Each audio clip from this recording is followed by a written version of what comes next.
Salam, selamat kita bertemu kembali dalam siaran Celah Nikmat ini. Jadi kali ini saya ingin menyampaikan renungan berjudul Melayani Pekerjaan Tuhan. Saya ulangi sekali lagi, melayani pekerjaan Tuhan. Kita akan membaca dalam Efesus 2 ayat 10. Efesus 2 ayat 10, demikian firman Tuhan. Karena kita ini buatan Allah, diciptakan dalam Kristus Yesus untuk melakukan pekerjaan baik, yang dipersiapkan Allah sebelumnya. Ia mau supaya kita hidup di dalamnya.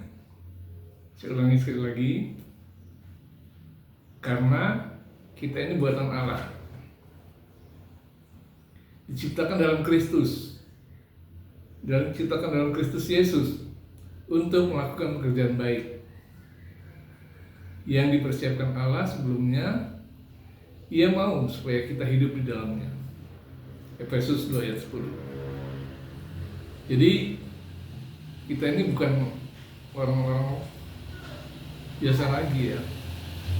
Kita ini sudah menjadi murid Tuhan, sudah diciptakan di dalam Kristus Yesus. Kita diciptakan Allah dalam Kristus Yesus untuk melakukan apa?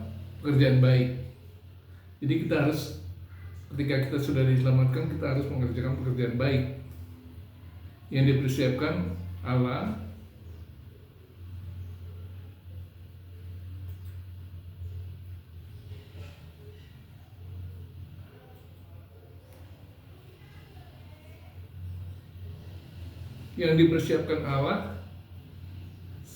pada saat kita diselamatkan.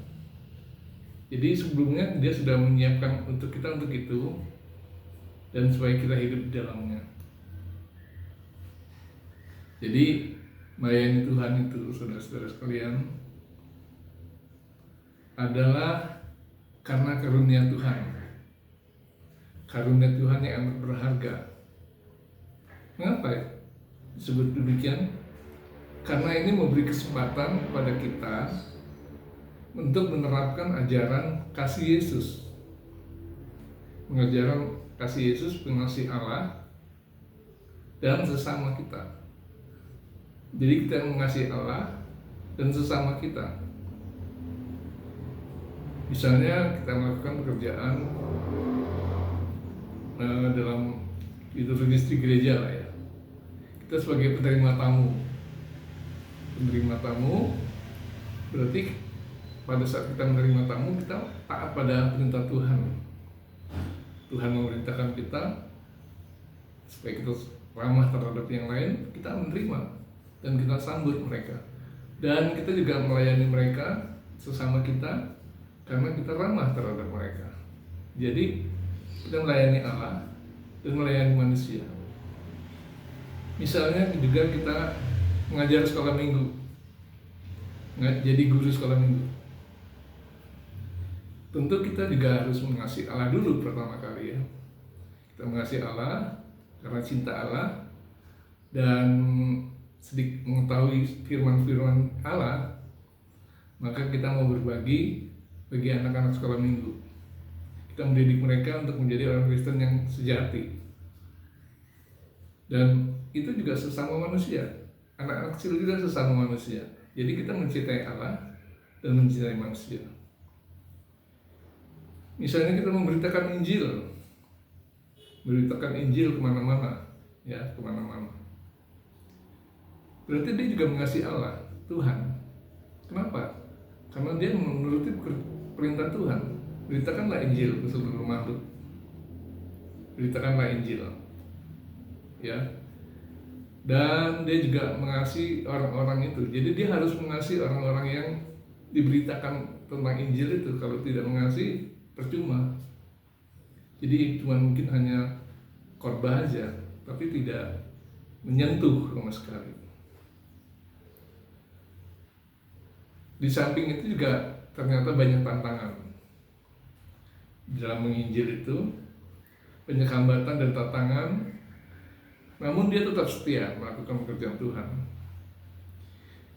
Di samping itu memang perlu penginjilan itu perlu dana, perlu waktu, ya. Dana itu menyiapkan untuk semuanya, untuk bisa sampai di tempat. Perlu waktu. Waktu itu dimana kita harus meninggalkan keluarga, kita bekerja untuk Tuhan, ya. Dan sampai di sana kita juga harus mengasihi mereka, ya, mengasihi pendetanya, mengasihi domba-dombanya, mengasihi semua, ya. Jadi bukan cuma untuk gagah-gagahan kita, bisa kita khotbah, bukan itu maksud Tuhan. Kita harus tetap setia melakukan kehendak Tuhan, ya, melakukan perbuatan baik yang dikehendaki Tuhan. Dia juga mengasihi manusia karena merindukan keselamatan orang lain. Misalnya saat seorang berdoa untuk orang lain, itu juga pekerjaan Tuhan. Berdoa untuk orang lain berarti dia mentaati firman Tuhan dan mengasihi orang itu, mengasihi orang yang didoakan, ya. Kenapa? Karena kalau dia tidak mengasihi, dia tidak akan mau mendoakan orang-orang itu. Bahkan ketika kita berdoa untuk keluarga kita, ya, kita mengasihi Allah dan kita juga mengasihi keluarga kita, ya. Itulah. Naikkanlah permohonan doa, syafaat, dan ucapan syukur untuk semua orang. Jadi naikkanlah permohonan doa, syafaat, dan ucapan syukur untuk semua orang. 1 Timotius 2 ayat 1b. Jadi kita juga mengasihi manusia dan juga mengasihi Allah. Kita mengasihi Allah karena menuruti perintahnya, dan kita juga memohon agar damai sejahtera diberikan bagi umat manusia.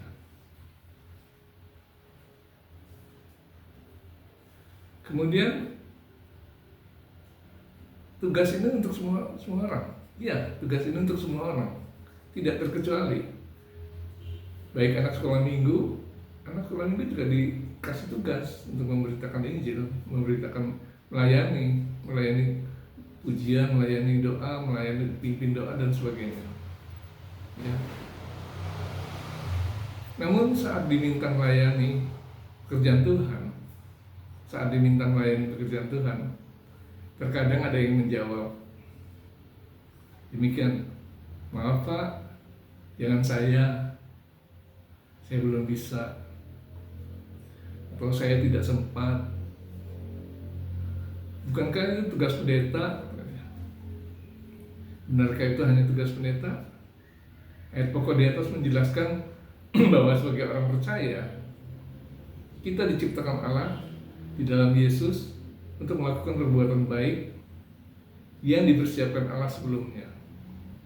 Jadi Allah mempunyai tujuan saat menyelamatkan kita agar kita hidup dalam pelayanan itu. Kita tidak boleh hanya memikirkan diri sendiri saja. Sebagai orang yang telah diselamatkan Tuhan, kita berkata, Tuhan, terima kasih Kau telah menyelamatkan aku. Tentu kita tidak boleh berpikir hanya untuk menyelamatkan diriku. Kita juga harus membagikan untuk orang lain. Kita memikirkan orang lain. Jadi jangan hanya kita saja yang diselamatkan oleh Tuhan, tapi juga orang lain. Ya, seperti itu. Jangan hanya menikmati kasih Tuhan, kita berdoa, oh Tuhan, terima kasih atas kasih-Mu dalam kehidupan kami. Tuhan mau kita berbagi dengan orang lain, tidak hanya untuk kita saja. Dan kita menerima keselamatan dengan penuh ucapan syukur, tapi kita hanya menyelamatkan diri sendiri. Tidak. Kita harus membagi keselamatan itu bagi orang lain, bagi tetangga kita, bagi orang-orang yang tidak mengenal Tuhan dan sebagainya. Kita diberkati materi oleh Tuhan, tapi tidak mau berbagi untuk pelayanan pekerjaan Tuhan. Tidak mau berbagi. Tentu ini satu pertanyaan. Kita merasa diampuni oleh Tuhan, diampuni kesalahan-kesalahan kita, Oh Tuhan, terima kasih Engkau sudah mengampuni kesalahan-kesalahanku. Maka Tuhan akan bertanya balik, apakah kamu sudah mengampuni yang bersalah pada kamu? Jika kita tidak mengampuni, maka kita tidak akan diampuni. Ya, Tuhan menghendaki kita berperan aktif dalam penginjilan ini, dalam misi keselamatan manusia yang terhilang terutama ya. Kitalah kawan sekerja Allah. Kita kawan sekerja Allah. Karena kami adalah kawan sekerja Allah.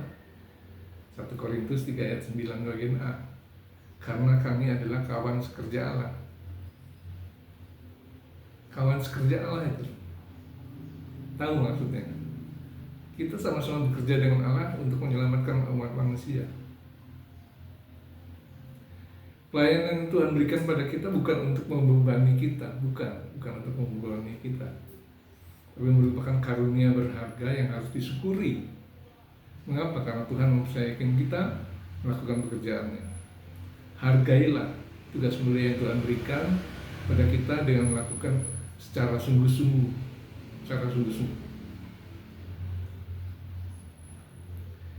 Ya, memang banyak hambatan dalam melaksanakan pekerjaan ini, pelayanan ini. Tidak sedikit hambatan yang harus dialami. Melayani perlu waktu, meninggalkan rumah, meninggalkan segalanya, kita melayani Tuhan. Kadang-kadang harus menginap, perjalanan juga sulit, harus naik perahu, nyebrang, dan sebagainya ya. Waktu, tenaga kita juga harus kita dibuat untuk melayani. Pikiran, bukan hanya tenaga, tapi pikiran juga. Pikiran kita harus kita lakukan. Kita gimana caranya untuk memenangkan orang-orang ini. Dan dana yang tidak sedikit, bukan main-main itu. Dananya tidak sedikit untuk melayani. Terkadang sudah berbuat sekuat tenaga melayani, hasilnya tidak sesuai dengan keinginan kita.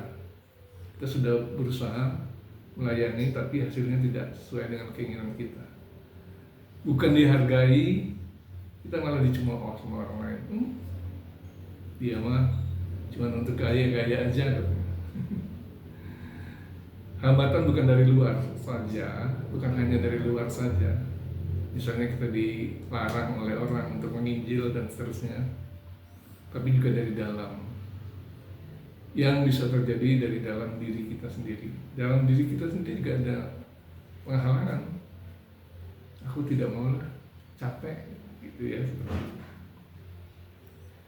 Keadaan ini terkadang membuat seorang pelayan Tuhan berputus asa dan merasa gagal.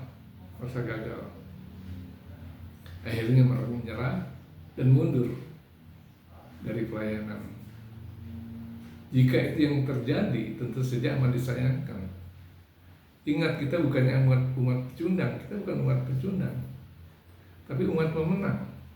Karena itu jangan pernah menyerah menghadapi hambatan, apapun itu. Kita hanya berharap pada Tuhan, bukan pada hambatan. Kita berharap pada Tuhan, pasti Tuhan akan memberi kita kemenangan.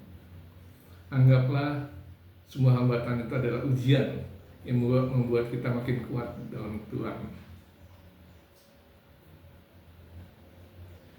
Keberhasilan tentu saja harus melalui proses, tidak datang dengan mudah dan instan, tidak mudah.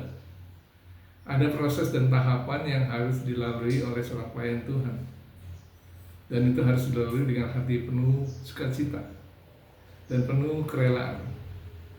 Sebagai pelayan Tuhan, kita harus siap membayar harga. Dan berikut ini adalah cara bagaimana kita bisa mampu mengatasi persoalan itu agar kita dapat bertahan dalam melayani pekerjaan Tuhan. Ada banyak hal yang harus dilakukan, yaitu pertama kita harus bergaul erat dengan Tuhan sang pemberi pekerjaan. Ya, kalau tidak bergaul erat dengan Tuhan, ya gimana? Kita kan melakukan pekerjaan Tuhan. Jadi kita melayani pekerjaan Tuhan. Jadi harus berkomunikasi dengannya melalui doa, dan membaca firman Tuhan dalam pimpinan Roh Kudus tentu saja, ya, dalam pimpinan Roh Kudus. Dengan demikian kita makin hari semakin memahami kehendak Allah. Iman kita juga semakin kuat dan damai sejahtera Allah selalu mengikuti kita. Kemudian yang kedua, kita memiliki motivasi kasih. Jadi motivasi pelayanan yang paling kuat adalah kasih. Jadi kita harus mengasihi sesama kita dan mengasihi Tuhan. Itu harus kita miliki. Sebelum menyerahkan tugas penggembalaan pada Petrus, Yesus pun bertanya pada Petrus, apakah Petrus mengasihi dia? Yohanes 21 ayat 15. Apakah engkau mengasihi aku, Petrus? Ya, Simon. Jadi kita harus memiliki motivasi kasih. Kemudian yang ketiga, kita harus bekerja sama dengan rekan sekerja. Kita tidak bisa sendirian. Kita harus bersama rekan sekerja. Kita melayani pekerjaan Tuhan, jadi harus memiliki visi dan misi yang sama, dan misi yang sama yang diperlukan rekan sekerja. Kalau visi misinya berbeda memang nggak bisa, ya, harus memiliki visi dan misi yang sama. Untuk itu kita harus selalu berdialog satu sama lain, walaupun itu mungkin tidak harus dalam urusan dalam kepentingan bersama, misalnya kita dalam rapat, tapi kita mungkin sambil berguyon, harus bercanda dan seterusnya, tapi kita menyatakan inilah keinginan saya, dan dia juga menyatakan keinginannya. Harus saling mendukung, saling menguatkan, dan saling berbagi. Ya, ketika kita mengalami ini, kita berbagi kepada teman kita. Ketika kita mengalami susah, kita berbagi juga dengan teman kita. Ketika kita mengalami kesuksesan, kita juga berbagi dengan teman kita, ya.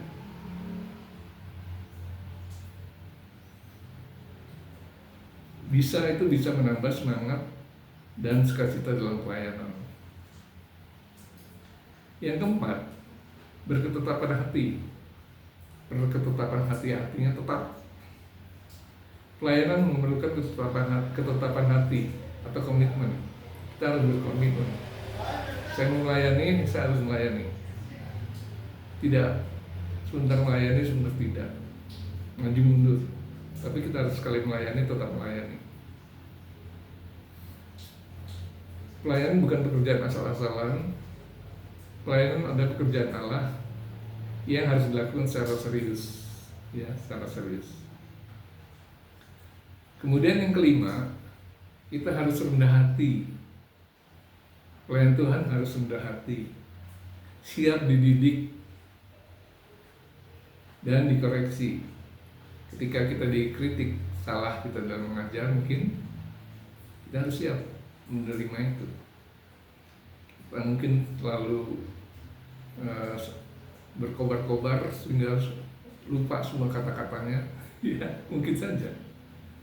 Kita dikoreksi lagi sama teman kita, ya. Dan mau terus-menerus mengembangkan diri. Kita harus mengembangkan diri terus-menerus, tidak bisa stagnan, hanya di situ-situ aja. Tidak merasa diri paling penting, paling benar, dan paling hebat. Ya. Kita tidak merasa seperti itu. Tidak boleh merendahkan pekerjaan orang lain. Jadi kalau ada orang lain yang melakukan pekerjaan yang sama, mirip dengan kita, ya kita puji dia. Kita hormati dia. Kita anggap dia teman sekerja kita, bukan musuh kita, ya. Kita harus rendah hati, tidak boleh sombong. Jadi jangan sekali-sekali kita mengambil hak kepunyaan Tuhan, ya. Tuhan memberkati. Kemudian yang keenam, kita harus selalu bersukacita. Bersukacita. Melayani jangan dengan berat hati, bersungut-sungut, atau mudah tersinggung. Tapi kita harus bersukacita penuh keceriaan. Jadi dalam melayani pekerjaan Tuhan kita harus ceria. Tidak boleh merengut, Ya, tidak boleh kesal sama orang itu, tidak boleh. Ya, kita harus tetap ceria. Karena hidup ini adalah kesempatan. Hidup ini adalah kesempatan. Hidup manusia itu terbatas, saudara-saudara. Kesempatan untuk melayani pun terbatas. Jangan menunggu waktu yang baik untuk melayani. Jangan menunggu waktu yang baik. Karena kesempatan tidak selalu ada. Ya, kesempatan tidak selalu ada. Ketika kita merasa, aduh saya mau istirahat dulu lah, saya mau tunggu saya tua dulu lah, gak bisa sebenarnya. Mungkin belum sampai tua kita sudah dipanggil Tuhan, ya. Jadi jangan tunggu sampai tua, belum sempat melayani sudah terbaring tanpa daya nanti. Manusia tidak tahu kapan saat kembali menghadap Tuhan. Kalau kita sudah melayani, maka saat Tuhan memanggil kita pun tidak menyesal lagi, karena sudah melayani Dia dengan sungguh-sungguh. Dan ingatlah, jerih payah kita tidak sia-sia. Alangkah berbahagianya kita bila saat menghadap Tuhan, Dia berkata kepada kita, baik sekali perbuatanmu itu, hai hambaku yang baik dan setia. Masuklah dan turutlah dalam kebahagiaan Tuhanmu. Matius 25 ayat 23. Masuklah dan turutlah berbahagia bersama Tuhanmu. Sungguh senang sekali kita, ya. Karena itu saudara-saudaraku yang kekasih, berdirilah teguh, jangan goyah, dan giatlah selalu dalam pekerjaan Tuhan. Sebab kamu tahu bahwa persekutuan dengan Tuhan, jerih payahmu tidak sia-sia. 1 Korintus 15 ayat 58. Demikianlah firman Tuhan, semoga memberkati Tuhan beserta kita selalu, ya.